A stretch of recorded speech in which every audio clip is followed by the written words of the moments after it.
Today we're going to be talking about my innovative use of technology using Padlet to aid in research unit. Um, my kids need to put together a lot of information to generate a research paper, and they have to organize and sort of manipulate that information effectively while also being seniors. So senioritis is real, and they're not in the mood to sort of take on a large project this time of year. But in the interest of keeping everybody happy, we need to find a tool to make it possible. Um, I've tried lots of different things over the years. Nothing has quite been the elegant solution that I want it to be, and I think that this year I've solved the problem.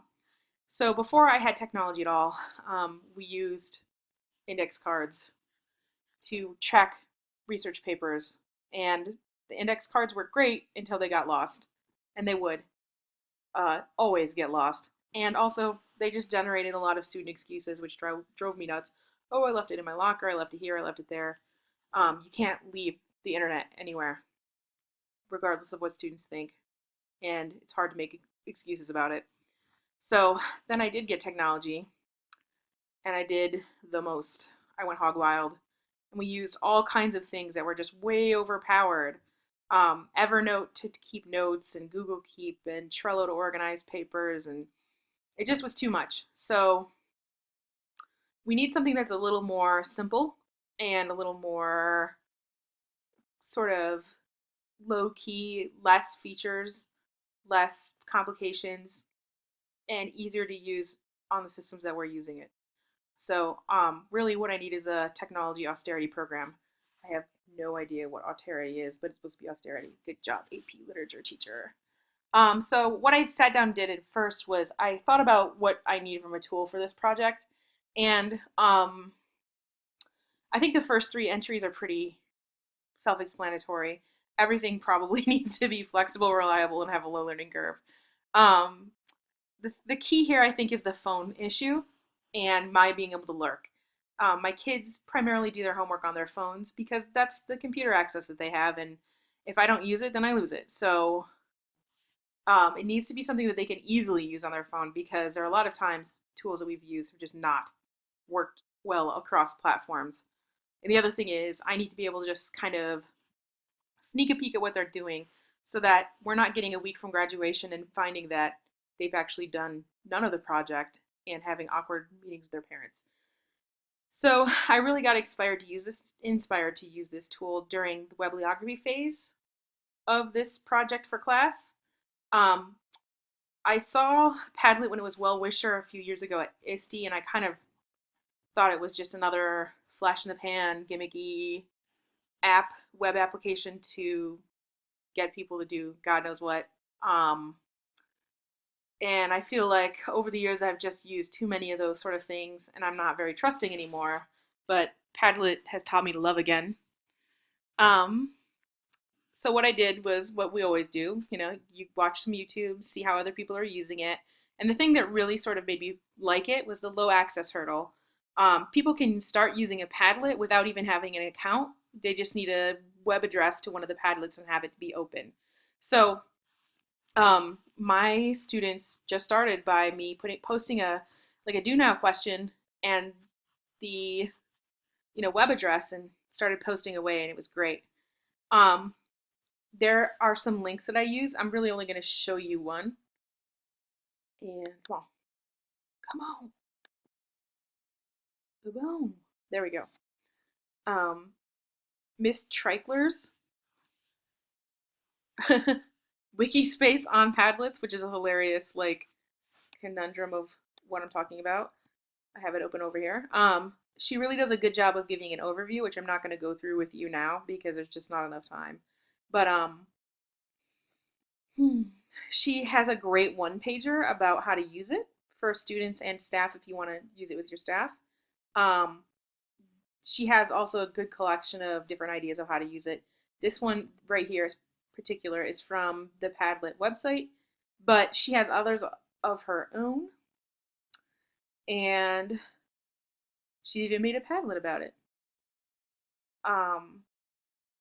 And she has just a lot of different options of ways to use this tool to get a lot of traction out of it, which I think is pretty great.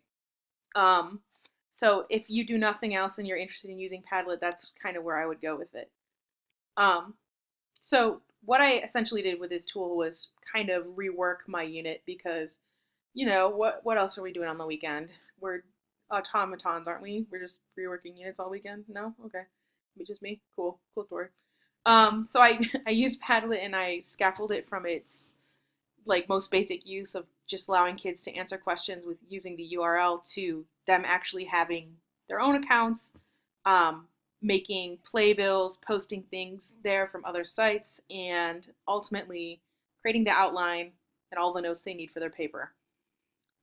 The coolest thing that I realized is it really makes a cool portfolio without them actually having to take time to make a portfolio. It's like instant portfolio. Um, so my first lesson plan for this project takes place in about the second week of the unit, and it requires students to have already set up an account, which they did using Canva to make an anticipatory playbill and post it for feedback from peers. And then that's as much as I'm going to get into that right now. But if you want to know more information about that, I can give it to you as well.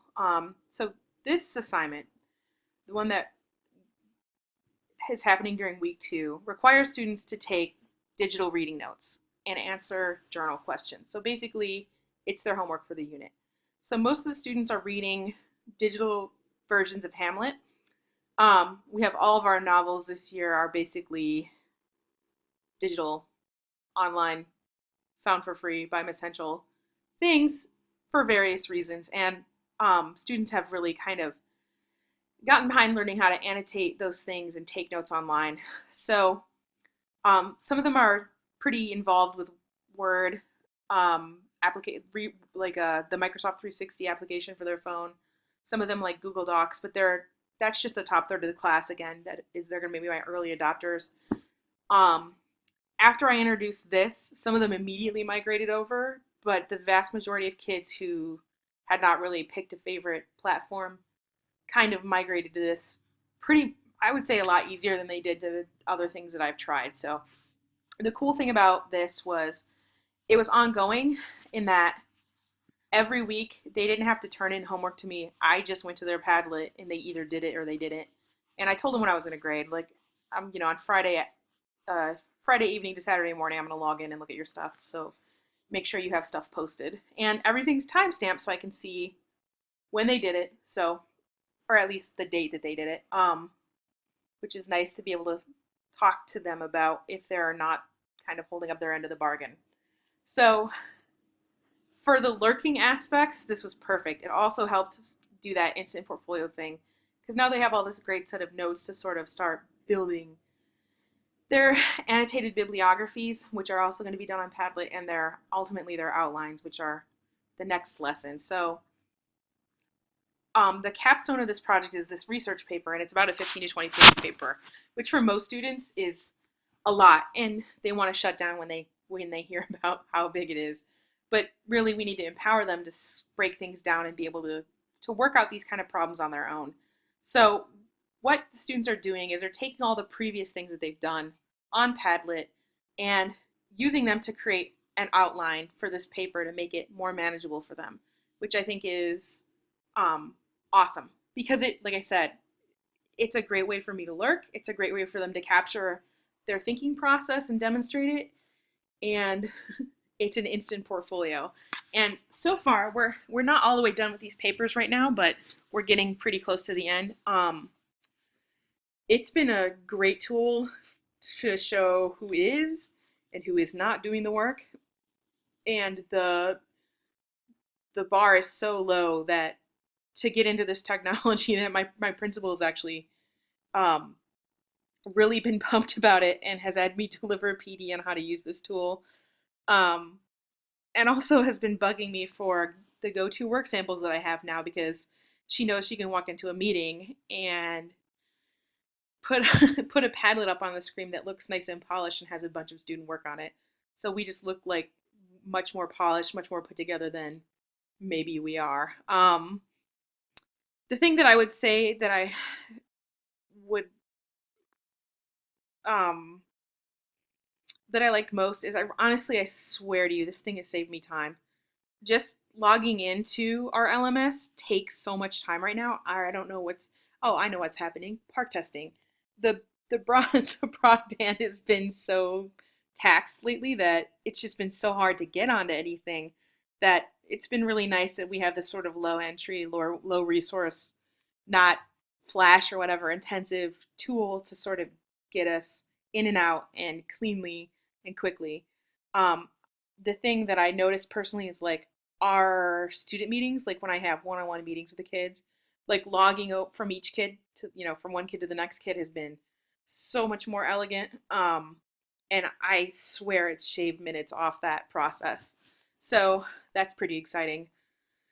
And while I'm not gonna like ball up and throw away my Evernote and Trello accounts, um, I think they're good for me. I think they're good for my large projects like unit planning and things like that of that nature.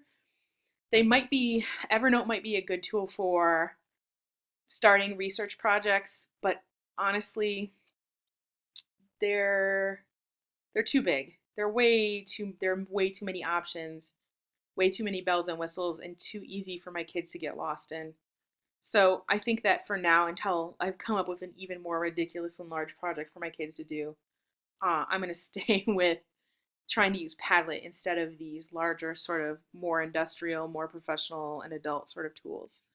Um, but if you haven't tried them, you might want to try Evernote and Trello for your planning purposes.